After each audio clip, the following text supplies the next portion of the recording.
Semble, ils vont nous éclairer un petit peu sur une politique américaine qui est aujourd'hui de moins en moins évidente, en tout cas avec des lectures, avec des lunettes, je dirais, françaises. On a l'impression d'une forme d'inconstance, d'irrationalité, d'erratisme même de la politique américaine, en même temps de grand volontarisme, une forme de brusquerie vis-à-vis des partenaires européens, à la fois au regard de la structure, l'Union européenne, mais également au regard des États-nations. Donc ce que je vous propose, c'est peut-être de faire une petite intervention liminaire, chacun dizaine de minutes à peu près, et puis ensuite on passera à un dialogue et à des échanges avec la salle. Cécile, peut-être pour commencer. Moi, je vais vous écouter au premier rang religieusement. Bonjour à tous. Merci d'organiser cet espace et de nous permettre de continuer à penser avec Coralie Delhomme. Sur la question qui nous est posée, il me semble d'abord important d'insister sur le nombre incroyable de préjugés, d'images d'Épinal, de présupposés qui existent et qui nous empêchent de voir les choses. Et malheureusement, Donald Trump, qui est une espèce de caricature, contribue lui aussi à opacifier les questions. Donc il me semble important d'interroger la question même, c'est-à-dire la relation euro-américaine. Et j'ai noté quelques éléments comme ça pour partager avec vous ces questions. Le premier élément, c'est que pour la question du rapport avec les États-Unis se pose différemment pour les pays européens. Et pour la grande majorité des pays membres de l'Union européenne, le rapport aux États-Unis, c'est quasiment consubstantiel à leur engagement européen. Et quelque part, il n'y a pas d'engagement européen sans présence américaine, parce que les États-Unis garantissent leur sécurité, leur prospérité économique. Et c'est important de le rappeler parce que on a des discours un peu mythologiques sur le fait qu'on aurait fait l'Europe pour faire une Europe européenne qui nous permettrait d'exister sans les États-Unis. C'est historiquement complètement faux. Et c'est en tout cas faux pour la très grande majorité des États. Et j'ajouterais sur ce premier point que pour la plupart de nos partenaires, la domination américaine, le lien avec les États-Unis, ça évite de poser la question de qui serait, s'il n'y avait pas les États-Unis, le leader européen. C'est-à-dire qu'historiquement, il y a eu la domination anglaise, la domination française, la domination suédoise, la domination allemande. Avec la domination américaine, au moins, on n'a pas à choisir un dominant sur le continent. Ça, c'est vraiment structurant, parce que ça peut obérer toute idée de se séparer finalement du leadership américain qui est extrêmement pratique. La deuxième idée que je voudrais partager avec vous, c'est que à côté de cette vision de la plupart de nos partenaires, la vision française est historiquement différente. C'est vrai que la France a une relation historique avec les États-Unis depuis des siècles, depuis les premiers pionniers français en Amérique du Nord, etc. Enfin, vous connaissez toute cette mythologie, mais jusqu'à la Deuxième Guerre mondiale. Enfin. Mais évidemment, la France s'est toujours projetée ailleurs, et bien au-delà, avec l'Amérique du Sud, avec l'Afrique. La France est toujours conçue et perçue comme une puissance mondiale, à l'intérieur de laquelle se situe la relation américaine. Donc c'est déjà une différence très importante. Et si vous vous souvenez, dans l'esprit du général de Gaulle et de la plupart des dirigeants autour de lui à l'époque, la construction européenne, c'est un prolongateur de la puissance française. Elle est destinée à nous permettre de continuer à exister alors que la France, son empire colonial décline, etc. Donc on s'investit dans l'Europe pour qu'elle nous aide à nous prolonger comme une puissance. Et cette idée a été déformée très rapidement par les gens qui ont succédé à De Gaulle. L'Europe n'est plus un prolongateur de puissance, mais elle se substitue au projet national. C'est-à-dire le projet européen, ça remplace le projet national et même le projet européen dans sa version occidentale. C'est-à-dire, on aurait pu imaginer une Europe qui aurait une identité. Non, c'est une Europe occidentalisée qui donc n'a pas d'autre identité que cet ensemble occidentalo-atlantique. C'est très fort à partir de Nicolas Sarkozy. Ça a commencé sous Mitterrand, il faut quand même le rappeler. C'est très fort sous Nicolas Sarkozy, et ça continue depuis. Et aujourd'hui, l'ambiguïté, c'est qu'on maintient l'apparence d'un discours gaulliste. Emmanuel Macron est très fort pour ça. Il n'arrête pas de nous dire, nous pensons en européen. En européen, ça vient systématiquement comme une incise automatique dans toutes les phrases. Sauf qu'en européen, ça veut rien dire. Il n'y a absolument pas de substance, autre que, à la fin, c'est toujours les États-Unis qui gagnent. Et quelle que soit d'ailleurs la version des États-Unis, d'où la panique qu'il y a aujourd'hui avec Donald Trump, c'est que même avec un personnage aussi inquiétant et à certains égards repoussant, on n'arrive pas à faire autre chose qu'une Europe qui est en fait une subdivision de l'ensemble atlantique. Et donc, dans ce cadre-là, Donald Trump, et c'est ma dernière idée, n'est qu'un miroir grossissant. Ce n'est qu'un révélateur d'un problème plus grave, qui est une relation pathologique de la construction européenne avec les États-Unis, et qui en fait se substitue à l'obligation de penser. C'est-à-dire, quand on dit qu'on est européen aujourd'hui, en fait, on ne sait pas ce que ça veut dire. Et la vision européenne, on le voit en politique étrangère, est extrêmement réductrice, parce qu'elle ne peut pas être autre chose, vu qu'on n'a pas pensé, on n'a pas réfléchi. Je ne sais pas si vous avez lu la boussole stratégique proposée par la Commission européenne au printemps 2022. C'est une espèce de catalogue de la redoute, il y en a un peu pour tout, tous les continents, tous les sujets, et il n'y a aucune spécificité qui définirait des intérêts européens. Et au bout du compte, et c'est rappelé clairement, les intérêts européens coïncident avec l'Alliance Atlantique et avec les États-Unis. C'est écrit très clairement, relation extrêmement structurelle. Et donc la politique étrangère de l'Union européenne est réduite à ce lien atlantique, et aujourd'hui est surdéterminée par des images simplistes, parmi lesquelles une Russie très menaçante, qui est très pratique. Donc tout ça est surdéterminé par la vision des pays d'Europe centrale et orientale, qui ont un problème historique avec la Russie. Et on a des visions manichéennes, où l'identité de la politique étrangère européenne se résume à lutter contre le retour de l'empire du mal, et d'où les comparaisons avec Munich, etc., toutes ces choses qui ne forment pas, bien sûr, une politique étrangère.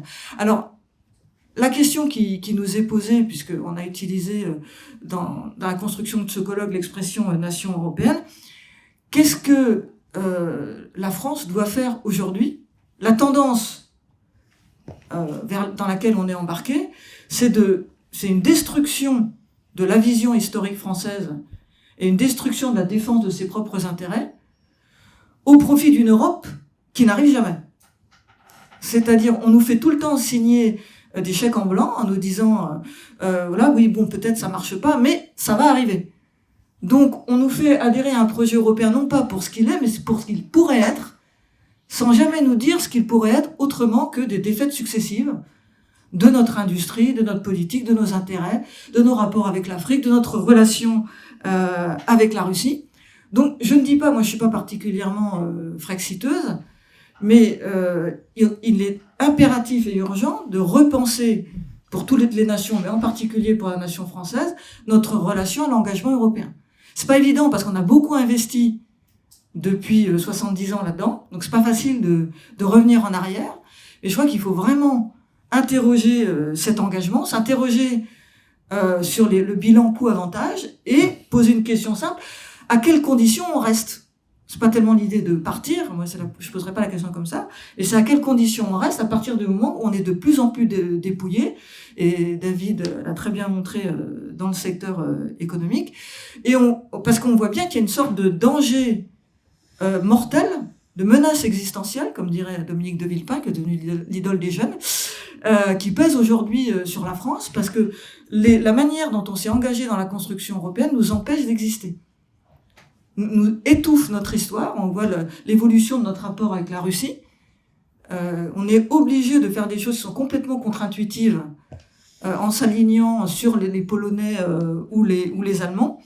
alors que historiquement, géographiquement, économiquement, on aurait intérêt à avoir une relation avec la Russie.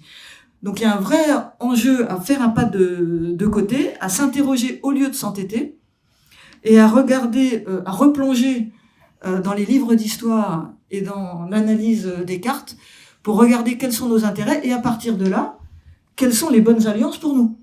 Repartir pas forcément à zéro, mais quelle serait une bonne relation avec les Allemands, quelle serait une bonne relation avec les Espagnols, avec les Russes, qui permettrait à la France de poursuivre sa trajectoire historique, parce que là on est en train de sortir de cette trajectoire qui faisait de la France en fait une troisième voie entre l'Ouest et l'Est, un pays qui parlait à tout le monde, et qui aujourd'hui est en train de se banaliser, de perdre complètement son identité et finalement de perdre sa raison d'être, avec le risque que, c'est pas forcément très réjouissant, mais que la France soit un peu le maillon faible. Moi, c'est un peu ce que je sens après la manière dont la France a été expulsée d'Afrique.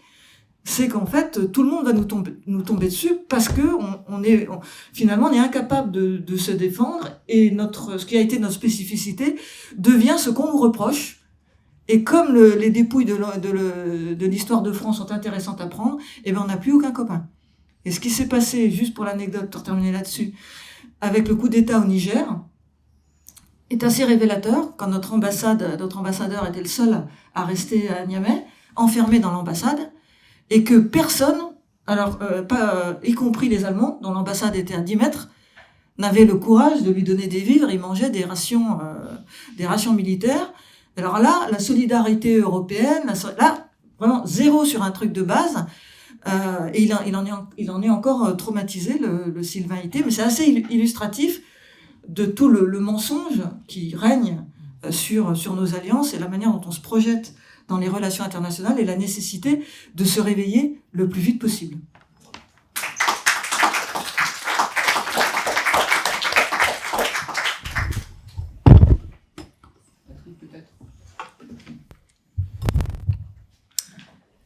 Merci beaucoup.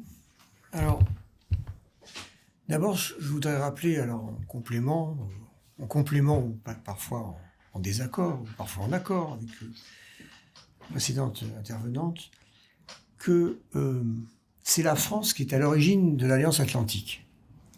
C'est-à-dire que au moment de l'armistice du 11 novembre 1918 et de la négociation du traité de paix de Versailles, Clémenceau, qui est un patriote, je crois que vous le reconnaîtriez, veut assurer la sécurité militaire de la France face à une Allemagne qui restera la plus grande puissance d'Europe, même si elle va être amputée d'un certain nombre de territoires et de populations et de colonies.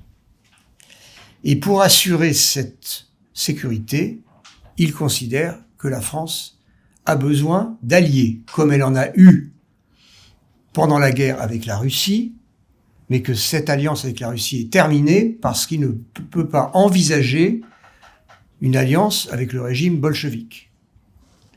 Et donc, il souhaite une alliance atlantique, une alliance des démocraties libérales. Je rappelle que Clémenceau a fait une grande partie de sa formation politique aux États-Unis, où il a été formé au métier de journalisme et à la politique entre 1865 et 1870. Je vous conseille d'aller regarder ses lettres d'Amérique, ces articles qu'il écrit pour la presse française après l'assassinat de Lincoln, où on voit très bien l'admiration qu'il porte aux grands leaders radicaux républicains qui ont combattu contre l'esclavage, etc., etc. Et le jour de la signature du traité de Versailles, qui crée la Société des Nations, est signé aussi un traité militaire d'assistance, qui est l'équivalent de l'OTAN, avant la lettre, qui s'appelle le traité des garanties, qui garantit à la France l'intervention immédiate et militaire du Royaume-Uni et des États-Unis en cas d'agression allemande. Je vous raconte cette histoire parce que c'est pas une histoire qu'on raconte d'habitude, parce que c'est pas comme ça qu'on nous enseigne le traité de Versailles. Le traité de garantie, on l'a éliminé de l'histoire que l'on raconte. Or, il faut savoir, c'est très important, que pour Clémenceau, c'est la clé de voûte du traité. La SDN, il s'en fiche, il voulait le traité militaire.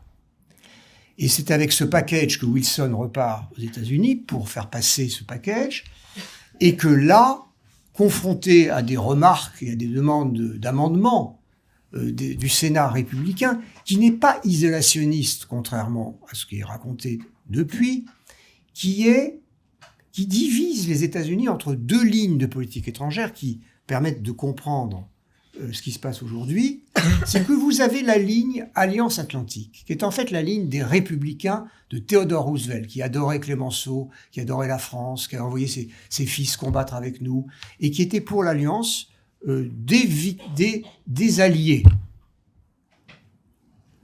Par rapport à Wilson, qui lui concevait une sorte de société mondiale qu'il allait diriger, à côté de qui ?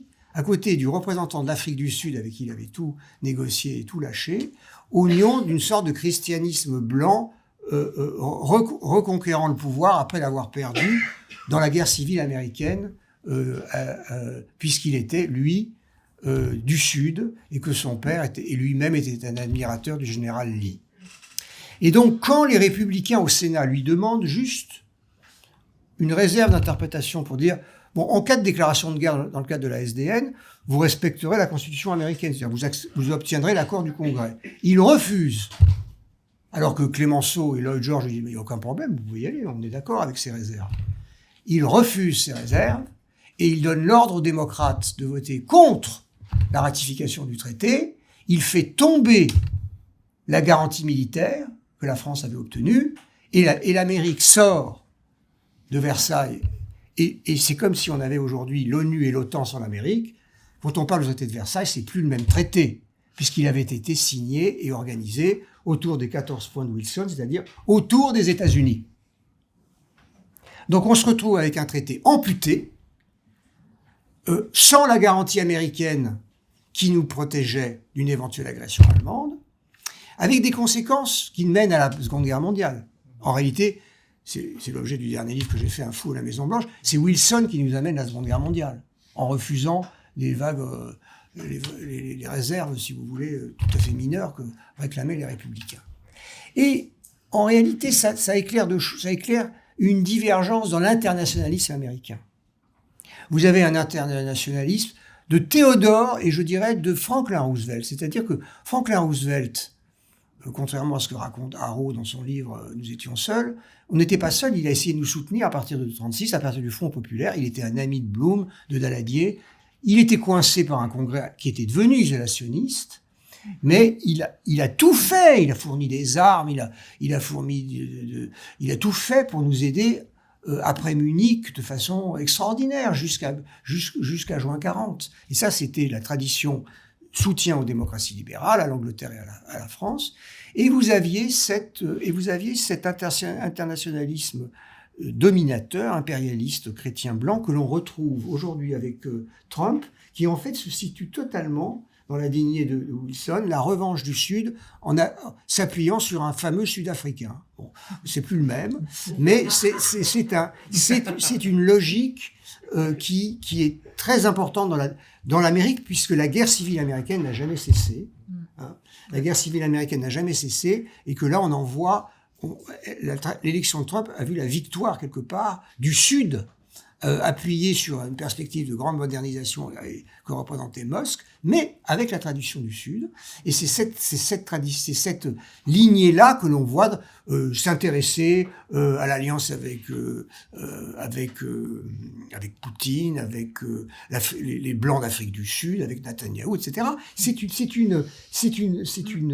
une des lignes dans la diversité de ce qu'est l'Amérique. C'est cette ligne-là qui est actuellement au pouvoir. Bon. Alors, je vais, parce que qu'on discute, dire quelques mots sur les conséquences pour la France de cette catastrophe qu'a été le retrait américain de 19. En réalité, De Gaulle a été profondément marqué par ça, parce que quand on perd le soutien américain en 19, Foch considère que Clémenceau a fait une énorme connerie de parier sur l'Alliance Atlantique. Et quand il publie à titre posthume son mémorial et que Clémenceau lui répond à titre posthume, c'est 10 ans de bataille entre Foch et Clémenceau sur fallait-il faire l'Alliance Atlantique ou pas. Clémenceau disant à Foch, on ne pouvait pas faire autrement. Les Anglais et les Américains ne voulaient pas qu'on prenne la rive gauche du Rhin, donc on était obligé, on ne pouvait survivre que par l'Alliance Atlantique. Donc c'est une bataille entre les deux grands vainqueurs de la Première Guerre mondiale qui s'affrontent pendant 10 ans, et qu'évidemment, De Gaulle a suivi. Et donc, quand on pense que les problèmes de la France avec l'Amérique viennent du fait que Roosevelt n'aimait pas De Gaulle, non. Ça date de ce terrible choc qu'a été la rupture du contrat de 19, qui a donc marqué pour la France quelque chose de très intéressant, c'est qu'à la fois, on a été à l'origine de l'Alliance Atlantique et qu'on a vécu sa trahison. Et donc, on est dans une relation extrêmement complexe à l'Amérique, de désir d'alliance et de conscience qu'on ne peut pas leur faire confiance. Voilà.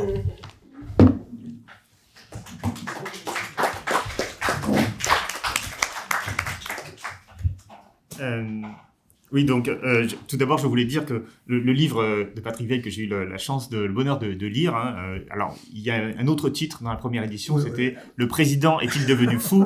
Et alors évidemment, ce qui était intéressant avec ce titre, c'est qu'il donnait l'impression qu'on parlait de Macron, mais en fait on parlait de Wilson. Et je pense que ça fait... Enfin, en tout cas, c'est un livre vraiment que je vous recommande, parce qu'il est absolument passionnant. Donc moi, je voulais, quelque part, j'ai trouvé ça intéressant de voir la confrontation des points de vue, et je vais donner un troisième point de vue, sur la relation entre donc l'Union européenne, enfin les nations européennes et les États-Unis, en prenant deux moments de l'histoire européenne. D'abord le moment création et ensuite le moment que j'ai envie d'appeler Ursula, c'est-à-dire le moment présent. Donc le moment création, effectivement, il y a deux mythologies de la création européenne en réalité qui sont absolument contradictoires. La mythologie qu'on va retrouver dans le premier livre de Coralie Delhomme, c'est-à-dire l'Europe, les États désunis, alors qui est un très bon petit livre écrit avec un énorme allant que moi personnellement j'ai adoré à lire, j'ai dévoré en même pas 24 heures, mais dont elle s'était un peu départie. C'est-à-dire que à la fin, Coralie, voilà, je ne sais pas si elle reniait vraiment ce livre, mais elle considérait que c'était pas un ouvrage qui correspondait à son style d'écriture. Et c'est vrai que son style d'écriture avait beaucoup évolué, et sa pensée sur l'Union européenne aussi s'était beaucoup complexifiée. Et alors, par contre, ce que je trouve intéressant quand on relit ce livre, Europe et les États-Unis, c'est il y a une forme de quintessence du style Coralie Delhomme qu'elle va ensuite un peu perdre parce qu'elle va chercher à faire des choses un peu plus sérieuses, un peu plus novatrices. Alors que ce livre, finalement, c'est un résumé de la pensée souverainiste et, du coup, de cette première mythologie qui veut dire l'Union européenne, c'est une création des Américains. Alors, il y a des arguments pour dire cela, parce que Jean Monnet était un très grand américanophile, parce que, de fait, l'Europe était sous domination de Washington, après notamment l'Allemagne.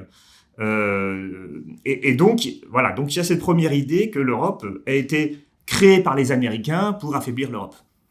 Et puis il y a une autre histoire, qui est l'histoire qu'on raconte davantage. Alors c'est pas l'histoire, là c'est l'histoire vue par certains souverainistes. Et puis la deuxième histoire, c'est de dire l'Europe européenne, dont parlait Anne-Cécile Robert tout à l'heure. C'est-à-dire cette espèce de mythologie que l'Union européenne aurait été créée pour faire contrepoids aux États-Unis. Alors c'est évidemment complètement anachronique parce que en fait c'est des choses qu'on a vues surtout à partir du traité de Maastricht, voilà, dans la mythologie. Mais évidemment c'était pas vraiment comme ça que les gens pensaient, en tout cas pas spécialement dans les années 50. Aussi parce que le monde était différent. Mais en fait dans les cercles souverainistes on ne pense pas que l'Union européenne a été construite pour un projet propre européen. Même si aujourd'hui c'est le discours qu'on entend avec la question de souveraineté européenne qui sont d'ailleurs fortement portés par Emmanuel Macron. Néanmoins, et alors ça fait partie des travaux que j'ai fait très récemment dans le cadre de mes recherches sur les racines du traité de 1957, le traité de Rome. Et en réalité, il y avait déjà avant le traité de Rome, avant la Seconde Guerre mondiale, c'est-à-dire avant l'hégémonie américaine, il y avait déjà notamment des penseurs français, et je pense notamment à Jacques Rueff, et en avril, au printemps 1939, qui a participé alors c'était Louis Rougier, qui était aussi l'initiateur du colloque Lippmann, qui a organisé un colloque en France, mais international, sur la fédération européenne, et qu'on va retrouver dans le traité de 1957 tout un ensemble de choses qui étaient déjà conçues et pensées par les Français en particulier, sur la construction d'une forme de fédéralisme européen dans lequel Jacques Rueff expliquait qu'il fallait abandonner les souverainetés nationales. C'est-à-dire qu'il y avait vraiment un dépassement et un caractère supranational. Et donc, l'idée selon laquelle l'Europe a été construite par les États-Unis, en fait, ne tient pas véritablement, ou que partiellement. Sans doute qu'elle a été faite avec l'accord des Américains, ça, on peut tout à fait le concevoir. Mais c'était aussi un projet européen qui datait d'avant la Seconde Guerre mondiale et qui était porté par des élites, et en particulier des élites françaises. Et au passage, un truc que j'ai appris, et là, par des recherches d'économistes et de juristes un peu spécialistes, c'est que quand on lit le traité de 57, et notamment tout ce qui est de l'ordre du néolibéralisme, parce que bon, c'est ma question de recherche, et notamment le droit de la concurrence, qui est un peu inventé en Europe à l'occasion du traité de 57, eh bien on s'aperçoit que la conception du droit de la concurrence qui est mise en avant n'est pas du tout une conception allemande. C'est pas l'ordolibéralisme, c'est-à-dire c'est pas les Allemands, contrairement à ce que beaucoup de gens disent, c'est pas les Allemands qui ont tenu à ce que cette question de la concurrence soit présente dans le traité de 57. Et du coup, alors, il y a des débats pour savoir d'où ça vient, et en fait, moi je suis absolument persuadé que ça vient des Français. C'est-à-dire qu'on oublie de dire que les Français ont été des grands néolibéraux, avec Jacques Rueff, avec Louis Rougier, mais avec aussi beaucoup d'autres intellectuels, évidemment avec... j'ai oublié le nom. Monnet, voilà, Jean Monnet, c'est le nom que je cherchais, Jean Monnet. Et alors, le truc, c'est que dans la mythologie française, on oppose le gaullisme national, étatique, etc., à l'européanisme. Mais ce qu'on oublie de dire, c'est que Jean Monnet, c'était un serviteur de De Gaulle. C'est De Gaulle qui l'a mis à la direction du plan, à la création du plan, et que Jacques Rueff, c'était le conseiller économique de De Gaulle, et tous les deux étaient des grands néolibéraux et des grands Européens. Donc, vous voyez, l'histoire réelle est un peu complexe. Et en fait, bon, le projet européen a bien sûr reçu l'aval des États-Unis, mais il a aussi des racines dans les Européens et chez les Français qui sont devenus plus tard, sur le tard, des gaullistes. Donc, vous voyez, les choses sont parfois plus compliquées. Et puis, le deuxième temps dont je voulais parler, c'était le temps Ursula. Alors, le temps Ursula, c'est intéressant parce que j'ai hésité un peu pour le qualifier, et je trouve que on ne prend pas la mesure de la rupture qui est la présidence de la Commission européenne d'Ursula von der Leyen. En fait, il y a une véritable rupture parce que on est dans véritablement un saut fédéral, puisqu'on en parle depuis très très longtemps du saut fédéral européen, puis en fait, finalement il n'arrive jamais, nous dit-on. Mais en fait, il y a chez la personnalité même d'Ursula von der Leyen, vous savez qu'elle a dit à la presse britannique, alors il y a quelques années, elle était ministre du Travail en Allemagne, je crois dans les années 2010, elle avait dit qu'elle était fédéraliste européen. Et d'ailleurs, alors là je reprends le livre, un autre ouvrage de Coralie Delhomme, son dernier ouvrage, c'est Le couple franco-allemand n'existe pas. Et dans cet ouvrage, Coralie mettait en parallèle le caractère fédéral de l'Allemagne et le caractère fédéral de l'Union européenne, avec l'idée sous-jacente que les élites intellectuelles et politiques allemandes se retrouvaient très bien dans le fonctionnement de l'Europe, et du coup parvenaient davantage que les élites françaises à s'insérer dans les administrations européennes, parce que c'était le système fédéral, finalement, qui allait vers le fédéralisme de l'Union européenne, représentait un peu le système allemand, qui était lui-même l'héritier du Saint-Empire germanique, cette espèce d'impérialisme mou, fondé sur des États en partie souverains, mais en partie dominés par le système impérial. Et donc, elle faisait ce parallèle historique en disant, finalement, les Allemands, ils ont construit une Europe, enfin, ils sont assez à l'aise dans cette Europe-là, et c'est la raison pour laquelle, finalement, ils arrivent à dominer l'Europe. Et donc, Ursula von der Leyen, eh bien, elle est l'incarnation de cela. C'est-à-dire qu'elle est l'incarnation de la capacité des élites allemandes à s'emparer du projet européen pour faire quelque chose qui est très, très différent de ce que les Français veulent faire. Et ça aussi, je pense qu'il faut le dire, parce qu'il y a une forme de fédéralisme. Il y a l'idée, alors là aussi, je prends la métaphore de Coralie Delhomme dans ce livre, c'est que les Allemands, ils ont l'idée d'être une grosse Suisse, et de faire finalement une Europe qui soit elle-même une grosse Suisse, c'est-à-dire une Europe commerciale, une Europe intégré sur le plan économique, mais avec des souverainetés locales qui pourraient continuer d'exister, et puis surtout qui n'a aucune diplomatie extérieure. Hein. Enfin, la Suisse, on sait qu'elle a une diplomatie au sens où elle est très attachée au principe de neutralité, mais en fait, elle ne va pas chercher à faire des expéditions ou à influencer l'évolution du monde. Et donc, ce projet européen incarné par Ursula von der Leyen, il s'est traduit par tout un ensemble de politiques qu'on va retrouver dans le rapport Letta et dans le rapport Draghi, qui sont des politiques vraiment qui visent à une fédéralisation politique de l'Europe avec une soumission des États au projet européen. Et moi, il y a une chose qui m'a marqué dans les projets que présentait Ursula lorsqu'elle a été à nouveau candidate au poste de président de la Commission, c'est-à-dire en 2024, en juillet 2024, où elle annonçait un certain nombre de projets. Donc le premier projet, c'était une souveraineté européenne. Donc elle s'est emparée, elle aussi, du mot macroniste pour dire, il faut une souveraineté énergétique. Bien sûr, après l'invasion russe de l'Ukraine, il y avait cette question du gaz qui était au cœur des discussions, de souveraineté énergétique, stratégie écologique. C'est elle qui a lancé le Green New Deal, ce qu'on appelle Green New Deal. Qui a un nom encore plus compliqué en réalité, c'est Next Generation EU, un truc barbare comme souvent les sigles et les noms européens, tout en anglais bien sûr. Quand on parle de souveraineté, on parle malheureusement pas de souveraineté linguistique. Donc il y avait ce deuxième projet écologique. Il y avait aussi ce projet d'indépendance financière avec l'idée de créer l'union des marchés de capitaux, c'est-à-dire faire en sorte d'avoir les mêmes règles en matière d'épargne et de financement dans toute l'Union européenne, ce qui voulait dire ôter aux États la capacité d'avoir une épargne spécifique, c'est-à-dire par exemple le livret A, qui est une invention française pour la France, pour l'épargne, gérer collectivement l'épargne française, avec aussi la Caisse des dépôts, des choses comme ça. L'idée d'avoir une union des marchés de capitaux, c'est de faire en sorte que tous les pays européens soient organisés selon les mêmes principes, et donc on a parlé de livret européen. Bruno Le Maire, quand il en parlait, il disait ça va s'ajouter au livret A, mais on sait bien aussi que l'épargne réglementée est limitée et que ça risquait plutôt de s'y substituer. Et puis donc l'idée d'utiliser cet outil d'épargne, d'union des marchés de capitaux, pour que l'épargne européenne, qui est de l'ordre de 300 milliards par an, c'est considérable l'épargne européenne, parce que l'Union européenne est en excédent de balance commerciale sur le reste du monde. Et donc l'idée, c'est que cette épargne européenne finance l'investissement européen.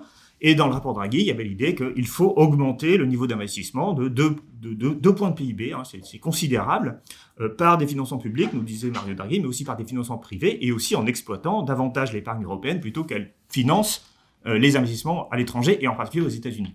Et puis le quatrième projet d'Ursula von der Leyen, c'était le 28e régime.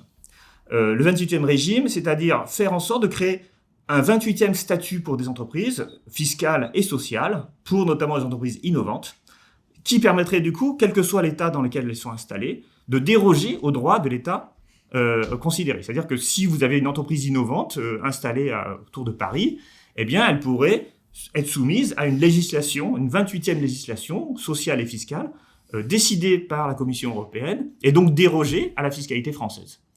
Donc je vous dis tout ça parce que c'est dans les rapports, et c'est aujourd'hui, c'était en tout cas jusqu'à récemment, la stratégie d'Ursula von der Leyen. On voit bien ici que c'est une stratégie de prise de pouvoir de la Commission européenne sur la souveraineté des États. Puisque dans la finance, ça sera des règles européennes, c'est l'union des marchés de capitaux. Dans l'innovation, on va aussi avoir une forme de création d'une forme de paradis fiscal interne.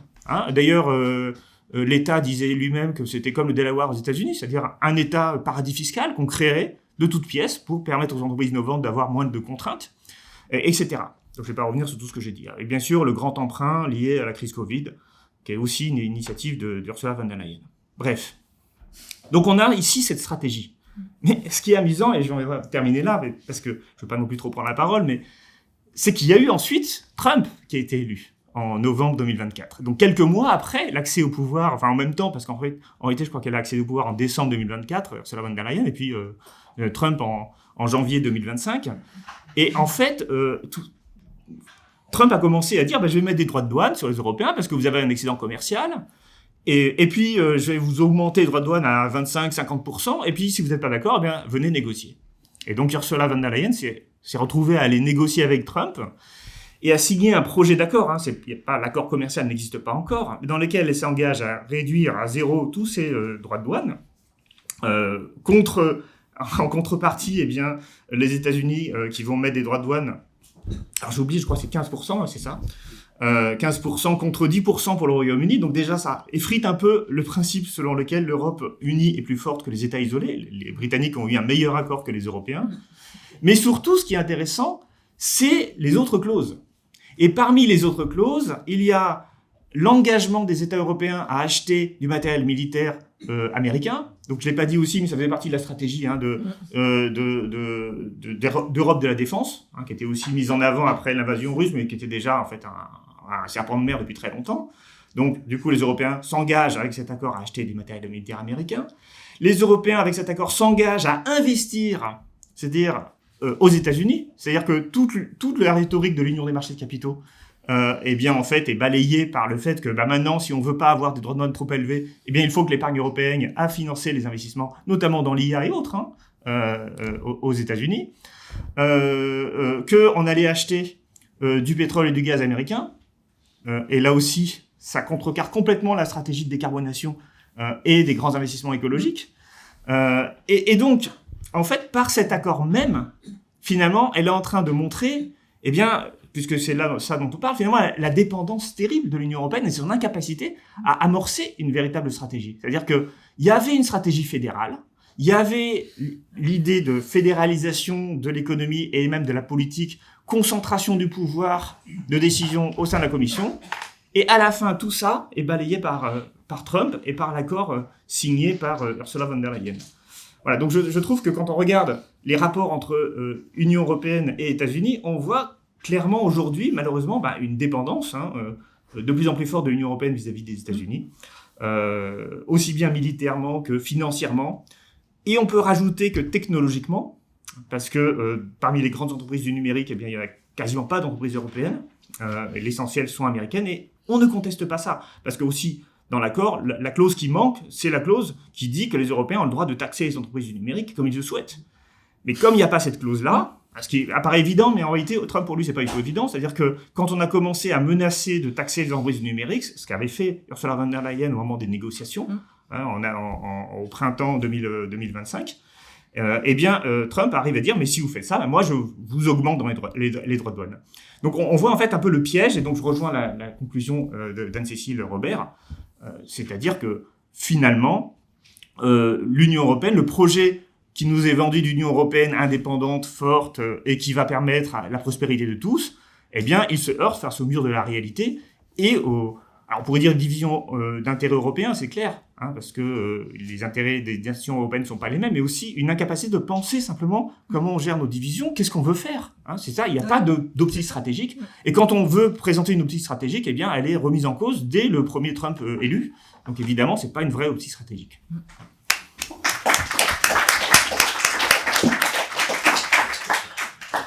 Attention, pardon. Alors, merci beaucoup à tous les trois. Je crois que vous avez fait quelque chose d'extrêmement précieux. Vous avez dynamité des lieux communs. Et notre débat public meurt de lieux communs. Et le fait, chacun, sur des points différents, d'avoir dynamité quelques-uns de ces lieux communs, je crois qu'on ne vous en sera jamais assez gré. J'avais peut-être une première question, puis on va évidemment passer la parole à la salle. On a beaucoup parlé, dans vos trois interventions, de la manière dont les Européens percevaient les États-Unis.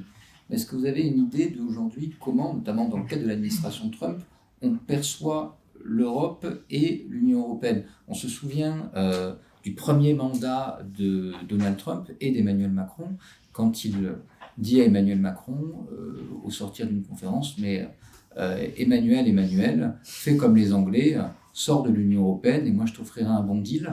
Est-ce qu'aujourd'hui, on a encore, de la part de l'administration Trump, cette volonté de dynamitage de l'Union européenne? Est-ce qu'au contraire, une union de faiblesse fait un partenaire un peu couillon qui nous arrange, et donc à partir de là, est-ce que l'administration américaine se contente assez bien d'Ursula et de l'Union européenne en tant que telle? J'ai évoqué tout à l'heure la question concernant la Russie, mais est-ce qu'il y a un projet idéologique des États-Unis vis-à-vis des nations européennes, hein, je ne reviens pas sur le discours de J.D. Vance, et quelle place l'Union européenne joue ou ne joue pas dans ce qu'on peut appeler une internationale réactionnaire, conservatrice, en tout cas dans ce projet idéologique, si tant est qu'il existe. Je ne sais pas si l'un d'entre vous veut rebondir là-dessus. Patrick ? Alors, moi je pense qu'on ne peut pas parler des États-Unis dans leur unicité. C'est-à-dire que quand on dit l'administration Trump, oui, mais il y a la société américaine, il y a une résistance qui commence un peu à se faire, parce qu'il y a une grande passivité jusqu'à présent. Moi, je viens de passer 1 mois et demi, surtout d'ailleurs 1 mois à l'université de Chicago. Je dirais que tu as la stratégie de l'administration Trump, mais tu as aussi des Américains qui regardent vers l'Europe comme nous sommes des frères et sœurs du point de vue des valeurs, de la liberté de penser, voilà, et qui attendent de nous une solidarité face à Trump. Donc c'est pas, c'est ce que, et franchement, quand on regarde l'histoire de nos grands leaders nationaux, ils ont toujours su jouer. Clémenceau a très bien su jouer des différences. De Gaulle aussi entre 40 et 44, etc. Il faut pas regarder l'Amérique comme un bloc, sinon on est foutu. Je veux dire, il faut savoir jouer des contradictions internes d'une société extrêmement multiple, avec justement vraiment fédérale, avec des États. La Californie est représentée au sommet sur le global warming contre le gouvernement. Donc en fait, on ne peut pas dire il y a l'Amérique face à tout. Bon. Alors, moi, je reviens à la fin de ta question. D'abord, je pense que J.D. Vance, c'est la stratégie, white supremacisme, je déclare aux Anglais, aux Français, vous êtes foutus parce que vous avez trop de musulmans, etc. Je parie, donc ça c'est Wilson, Trump, etc. Donc ça, oui, il y a là une ligne qui est affirmée avec Christopher Caldwell comme intellectuel pensant, etc. Bon. Alors après, moi, je crois qu'au niveau commercial et au niveau RH, je suis pas sûr que ce soit totalement pensé. Ça change. Les tarifs changent tous les 8 jours. La Suisse viendrait de se faire baisser, moyennant des grands investissements. Mais là, je voudrais quand même faire remarquer quelque chose. L'Amérique a perdu quelque part une partie de son soft power d'attraction. Je veux dire, aujourd'hui, aller aux États-Unis, on n'a pas très envie, franchement. Moi, j'ai passé 1 mois difficile, parce que quand vous allez dans la rue, des gens qui se font arrêter à quelques 100 mètres, vous êtes dans votre salle de classe, où vous êtes en train de faire des recherches, et on vous dit, il y a eu une rafle, là, vous n'avez pas très envie de rester. Enfin, je veux dire, donc, beaucoup de gens, on allait aux États-Unis, on vient dynamiser, on travaille dans toi, tu me disais, on travaille dans des magnifiques conditions, etc., etc. Très bien. Mais ça donne plus très envie. Bon, donc... C'était avant Trump, hein. C'était avant Trump. C'était avant Trump. Mais ce que je veux dire, justement, depuis Trump, ce qui se passe, c'est que, quel est le coût de cela? Est-ce qu'ils peuvent peut-être obtenir des milliards pour ceci, mais combien de milliards ils vont perdre aussi parce que, sans le dire, on va y avoir des changements de stratégie. Les Canadiens, par exemple, les Canadiens sont en train de... Voilà, alors peut-être qu'ils ne peuvent pas changer, c'est vous qui êtes meilleur spécialiste que moi, bien sûr, ils ne peuvent pas totalement changer leur partenariat, mais les Canadiens ont compris, les Mexicains, enfin, il y a quand même l'Amérique latine, enfin, je veux dire, l'Amérique latine avait compris depuis longtemps, mais le Canada, non. Donc, je veux dire que, quels vont être les effets durs à long terme de ce retournement américain qui a quand même donné un coup sur la tête d'alliés fidèles qui vont se dire, plus jamais confiance totale aux États-Unis. Nous, comme je le disais, on le savait depuis 1919, mais beaucoup de nos partenaires européens ne le savaient pas. Et là, maintenant, je pense que ça, sur le long terme, ça réorganise un peu, même quoi que ce soit les accords qui sont passés, puis finalement, on ne sait pas s'ils sont signés ou mis en œuvre, il y a quand même une rupture du lien de confiance qui pourra avoir peut-être des conséquences durables. Je veux bien réagir, mais je ne suis pas du tout un spécialiste des États-Unis et je fais confiance à Patrick pour toute cette réflexion sur la dualité. Et je pense que de toute façon, de manière générale, il ne faut jamais prendre un pays comme un tout homogène, sinon on ne fait plus de diplomatie et de géopolitique. Par contre, moi, je pense que le soft power américain ne se limite pas à la politique américaine et aux alliances. Et par ailleurs, quand on regarde Trump, oui, il y a des ruptures sur le réchauffement climatique, mais j'ai envie de dire, les gens s'en fichent un peu. Sur l'Ukraine, non, malheureusement, mais bon. Sur l'Ukraine, par exemple, on a beaucoup dit que Trump était soutenu par la Russie, que ça allait tout changer, l'élection de Trump sur l'Ukraine. Et en fait, après quelques éléments, effectivement, finalement, l'aide américaine n'a pas du tout été supprimée. Alors qu'ils continuent de financer, alors peut-être plus avec de l'argent européen qu'avec leur propre argent. Mais je pense que déjà à l'époque de Biden, c'était déjà un peu ça. En tout cas, les armes arrivent en abondance. Les armes américaines, je veux dire, elles arrivent en abondance en Ukraine. Sur la politique du Moyen-Orient, en fin de compte, le soutien à Israël a toujours existé avant, avec Biden et avec Trump. Le néocolonialisme sud-américain, il existait avant aussi. Donc, je sais pas si Trump est autant une rupture. Alors, c'est une rupture idéologique, c'est une rupture pour les Américains. Je pense qu'aux États-Unis, les choses, avec le shutdown qu'il y a eu pendant 40 jours. Mais pour les Européens, en fait, pour moi, la force, le soft power le plus important des États-Unis, c'est leur industrie, culturelle. Alors culturelle au sens très très large. Et aujourd'hui, quand on regarde ceux qui sont les musiques les plus écoutées en Europe ou dans le monde entier même, il y a plus d'Européens. Dans les 10 chanteurs les plus diffusés sur Spotify, il y a des Américains du Sud, un petit peu, et puis il y a des Américains du Nord, comment ça s'appelle, les Taylor Swift. Ouais, non, mais c'est vrai, mais en Asie et partout. Les séries américaines, elles bouffent le monde entier. Les films américains ont jamais été aussi puissants.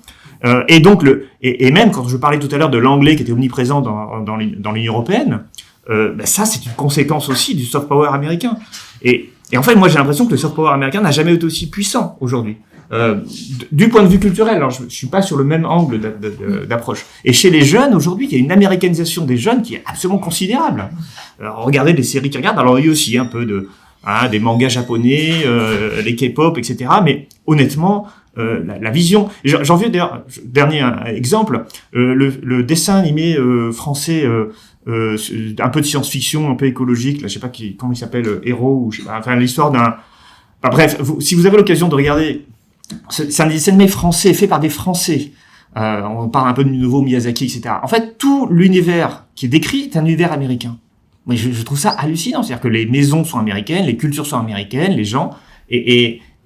Enfin, c'est terrible à quel point cette culture américaine infuse complètement les sociétés européennes.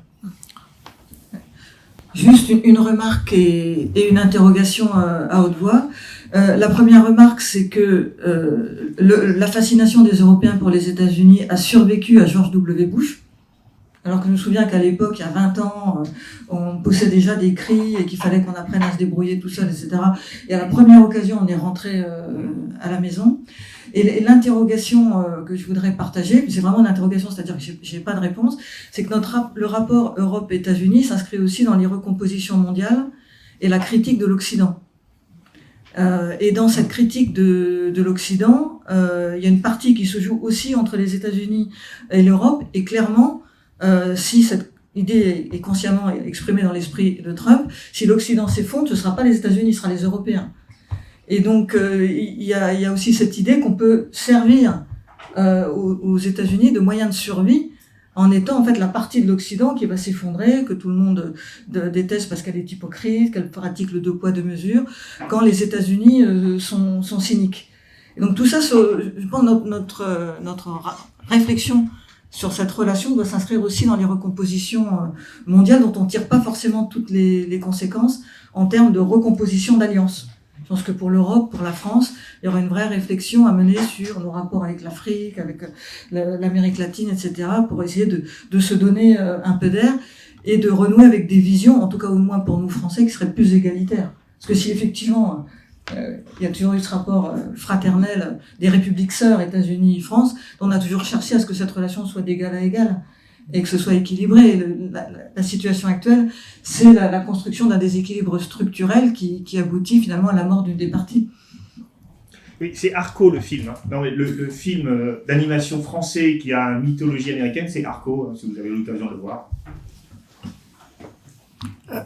Alors, je pense que vous avez raison que les Américains pensent que si dans l'Occident, un morceau devait tomber, c'est l'Europe, mais du point de vue des décoloniaux, c'est l'Amérique qui doit tomber, parce que c'est l'Amérique qui est une colonisation L'Europe, on a colonisé, mais on est revenu chez nous. Alors que l'Amérique, c'est une colonisation qui a détruit la population native, etc. Donc en réalité, c'est plus compliqué. Hein. Tout est toujours plus compliqué. C'est-à-dire que du point de vue du décolonial, c'est l'Amérique qui doit tomber en priorité. Bien sûr, je pense que la France est une cible aussi, non? Oui, vous avez une question à fond. Allez, une question. David qui est là, vous avez commencé à l'évoquer. J'ai une question. Dans la mesure où Trump, finalement, ne nous dit-il pas à nous autres Européens, plus brutalement, ce que les autres présidents, tous les autres présidents américains font et pensent de nous? Premièrement. Et deuxièmement, vous avez évoqué le soft power culturel, ce qui est vrai. On oublie l'accord Bloomberg en 48, je crois, 46-48, sur le cinéma américain, où les Américains ont imposé l'ouverture du marché français au cinéma américain. Cependant, je tiens à affirmer qu'il existe un soft power économique américain sur la France et le continent européen, dont l'exemple le plus frappant, ça a été l'affaire Alstom. Et notamment, vous savez, la loi américaine qui s'est appliquée de plus en plus, qui s'appelle les Foreign Corruption Practices Act, qui se sert de les éventuelles corruptions que nous ou d'autres pays européens auraient pu commettre partout dans le monde pour attaquer aux États-Unis les sociétés non seulement françaises, mais aussi allemandes. Et vous savez très bien l'extériorité du droit américain, notamment si vous utilisez le dollar, partout où vous l'utilisez, vous êtes susceptible d'être sous le droit américain. Oui. Voilà. Et enfin, j'ai une question. Que nous expliquez à part de quand et comment l'Europe, elle est passée d'un ensemble où il y avait un marché commun protégé par des tarifs douaniers extérieurs et une préférence communautaire. Si vous pouvez nous en dire un peu plus, merci d'avance. Merci. Alors, pour la première question, est-ce que Trump est une manière, dit brutalement ce que les Américains pensent de nous? Alors, moi, je suis d'accord avec Patrick sur ce point de vue, c'est-à-dire que ce n'est pas Trump ne représente pas l'ensemble des États-Unis. Et par ailleurs, le discours de Trump, il est très bizarre et très contradictoire. Et il dit l'Europe est une grande puissance et commerciale qui nous arnaque, hein, c'est le terme qu'il emploie. Et donc, c'est la raison pour laquelle il veut imposer de gros droits de douane. Et en même temps, son administration et J.D. Vance et d'autres disent l'Europe c'est une puissance décadente. Donc, il faudrait savoir, soit on est hyper puissant, soit on est décadent, mais on peut pas être les deux. Et donc, en réalité, les Américains ne savent pas trop ce qu'ils pensent de l'Europe. Et je crois qu'ils la connaissent très mal, par ailleurs. Voilà. Et d'ailleurs, les Européens eux-mêmes connaissent très mal l'Europe et voilà, ils savent pas non plus ce qu'ils en pensent. Donc, non, mais en vrai. C'est vrai. Sur la deuxième question, c'est soft power économique. Alors moi, je crois. Alors, je suis d'accord avec tout ce que vous dites, en particulier. L'externalité du droit, l'extraterritorialité du droit américain est vraiment une source de puissance forte des États-Unis parce qu'ils ont la monnaie de réserve internationale, donc le dollar. Donc toutes les transactions faites en dollars peuvent entraîner pour les entreprises qui s'y donnent, et si elles respectent pas le droit américain, notamment tout ce qui touche aux embargos décidés par les États-Unis, et à tout un ensemble de sanctions qu'ils ont mises sur beaucoup de pays, eh bien ça peut valoir des amendes très élevées. Et donc, ça veut dire que la société, soit elle paye pas l'amende, mais dans ce cas-là, elle est exclue du marché américain, qui est quand même, faut savoir, enfin, on dit toujours l'Europe est puissante parce qu'on a 500 millions de consommateurs. Et c'est vrai que les Américains, ils ont que 350 millions de consommateurs, on va dire. Alors, les Européens sont moins maintenant à cause du Brexit, hein, donc on fait 400 et quelques 30 millions, un truc comme ça. Par contre, au niveau de la puissance économique de la consommation, les Américains sont bien devant les Européens, et vraiment beaucoup plus. C'est-à-dire qu'en fait, ils ont 2 fois plus de PIB par habitant que les Européens, et donc ils ont, avec une population un peu plus faible, une capacité de consommation qui est quasiment le double de celle des Européens. Et donc, une entreprise multinationale ne peut pas se passer du marché américain. Et c'est ça qui en fait fait leur force. C'est leur puissance de la consommation. Non seulement le PIB par habitant est plus élevé, mais le niveau de PIB, la part du PIB consacrée à la consommation est elle aussi plus élevée. Hein. Donc c'est pour ça que les Américains sont le premier marché mondial et que aucune entreprise européenne ne peut se passer du marché américain. Et ça leur donne une force pour faire appliquer leurs droits n'importe où. Et c'est pour ça d'ailleurs que les Américains restent une hyperpuissance aujourd'hui. Hein. J'entends beaucoup des gens, notamment qui prennent de mon point de vue un peu leur désir pour des réalités, chez des souverainistes qui disent la puissance américaine est sur le déclin. C'est ce que dit par exemple Emmanuel Todd. Voilà, la fin de l'empire américain. Mais moi, j'attends de voir. Parce qu'en fait, on a toujours ce schéma, l'empire britannique a eu son apogée au 19e siècle, et puis après, le début du 20e siècle, il a commencé, dès la fin du 19e, en fait, à se dégrader. Et puis ensuite, il y a les États-Unis qui ont pris le relais, et puis maintenant, les États-Unis sont arrivés à leur apogée au 20e siècle, donc nécessairement, ils devraient, un peu une vision téléologique, vous voyez, de l'histoire, on sait où ça va, et puis du coup, c'est la Chine qui va prendre le relais, etc. Mais ça, mais je trouve que c'est un peu... penser comme ça, c'est un peu facile, quoi. Rien ne nous dit que les choses vont arriver comme ça. Et par exemple, la grande force des Américains, alors peut-être que ça va changer avec Trump, c'est leur capacité à intégrer une population étrangère éduquée, hautement éduquée, parce que tous les chercheurs américains, enfin une grande partie des chercheurs américains sont d'origine étrangère. Ils exploitent les cerveaux des étrangers. Ils ont une démographie qui est beaucoup moins horrible que beaucoup de pays, en particulier que la Chine. Et ils ont encore un vaste territoire, et donc l'idée selon laquelle la puissance américaine serait sous le déclin et serait prête à s'effondrer, ça ne va pas forcément de soi. Donc je me suis un peu écarté de votre question. La troisième question, c'était, je me souviens plus, sur l'Union européenne et... La transformation entre... Oui, alors le moment de transformation, c'est 86, c'est l'acte unique. C'est-à-dire qu'avec l'acte unique, on réactive des dispositions du traité de 1957. Alors ça, c'est ce que j'ai appris cet été, honnêtement. Je pensais que l'acte unique avait été un nouveau traité qui avait complètement transformé l'Union européenne, et j'ai appris en relisant le traité de Rome de 57 que, en fait, toutes les dispositions de l'acte unique étaient déjà présentes dans le traité de 57. Et qu'en fait, l'acte unique n'a fait que réactiver des dispositions et des idées qui étaient déjà au cœur du traité. Et donc, l'acte unique, en fait, il a juste permis de créer tout un ensemble d'organisations, de nouvelles pratiques. Et là, effectivement, du traité de Rome. dès les années 90, en fait, après l'acte unique, donc, l'Union européenne va vraiment dans le néolibéralisme. Adhère à l'OMC. Voilà. Oui, enfin, tout un ensemble de choses. Mais c'est des choses qui étaient déjà prévues en 57. C'est ça que je ne savais pas et que j'ai appris. Oui, permettez deux brèves observations. Ce que vous dites, qui est très juste, c'est, comment dirais-je, il y a une chose qu'on oublie, c'est que Pierre Mendès France avait bien vu qu'il était contre le traité de Rome. Oui. Il avait, me semble-t-il, vous avez Très confirmé bon moi, discours de il Mendès. était contre le traité de Rome, parce qu'il quelque part, il avait bien vu Oui. là où ça pouvait nous mener. Ce qui était intéressant, c'est que le traité de Rome avait vraiment ces éléments-là de néolibéralisme et de supranationalité, clairement, ils étaient dedans, mais ils n'étaient pas appliqués. C'est-à-dire qu'il y avait les résistances des États et des responsables du gouvernement pour que, par exemple, la libre circulation de capital qui est prévue dans le traité de 57 n'arrive véritablement qu'après 86. 90, Parce qu'en 86, dans l'acte unique, il y a une disposition, alors là qui est nouvelle, qui dit, tenez-vous bien, que tout ce qui a trait à la libéralisation du marché du capital, enfin la circulation du capital, tout ce qui permet la libéralisation du marché du capital se prend à la majorité qualifiée, mais que tout ce qui va en retrait de la libre circulation de capital se prend à l'unanimité. Mais c'est un monstre juridique, ça. Hein. C'est-à-dire que pour faire une chose dans un sens, il faut la majorité qualifiée. Pour revenir en arrière, il faut l'unanimité. Et voilà, donc on a, grâce à l'acte unique, de fait de l'acte unique, on a mis en œuvre, enfin, des dispositions qui étaient déjà prévues en 57. Et une dernière observation, la puissance américaine, elle est liée aussi, dans une grande part, donc quelle grande part est liée au rôle mondial du dollar. Oui, on est d'accord. Si vous lui enlevez ce rôle-là, je ne sais pas qu'est-ce qui reste de la puissance américaine, parce que vu l'hyper-endettement américain, question. Alors, juste sur un mot sur le dollar, ce qui fait la puissance du dollar, c'est pas le fait de la volonté américaine, même si ils en sont d'accord, en fait, c'est difficile de déboulonner le dollar de là où il est, à cause, comme je l'ai dit, de la puissance du marché américain. En fait, si vous voulez, la puissance d'une monnaie, c'est la capacité qu'elle a d'acheter des choses.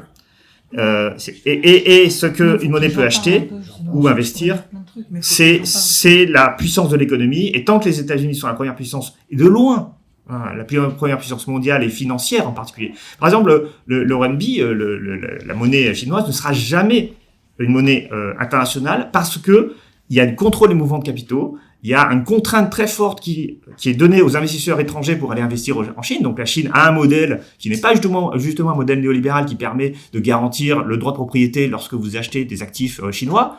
Donc les actifs, la monnaie chinoise ne sert pas à grand chose pour un Européen. C'est pas une réserve de valeur. Et l'euro, pareil en fait. Finalement, il y a plein de législations différentes Et donc, il n'y a pas de monnaie concurrente véritablement au dollar aujourd'hui. Oui.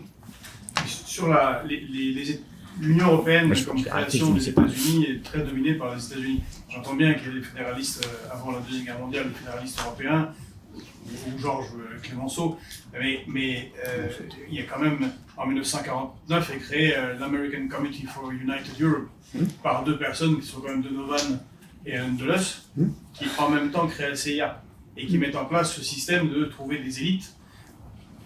Jean Monnet le rencontrait fréquemment, même s'il n'était pas un agent de la CIA, mais trouver des élites européennes pour aller aux États-Unis, rentrer dans les think tanks et financer les partis fédéralistes. En 1963, quand il y a le traité de l'Élysée, voulu par le général de Gaulle, c'est bien les Allemands qui font pression sur le Bundestag pour réintégrer le GATT, l'ONU, les États-Unis et l'OTAN. Ce qui est complètement passé sous le radar en 2011, c'est l'OTAN qui nous a fait, c'est-à-dire les États-Unis qui nous inventent le Smart Defense. C'est pour ça à mutualiser les capacités de défense européennes et à les mettre au format OTAN, ce qui fait qu'on est de facto fragilisé et complètement incapable à même agir comme on pouvait, par exemple en 2013 avec Serval, en raison de cette Smart Defense. Et puis Donald Trump, dans son style, qui impose cette sorte de capitulation à Ursula von der Leyen, donc il y a une continuité quand même de bien contrôler cette Union européenne et qu'elle aille dans les sens des intérêts des États-Unis. Ah oui, je fais juste une phrase.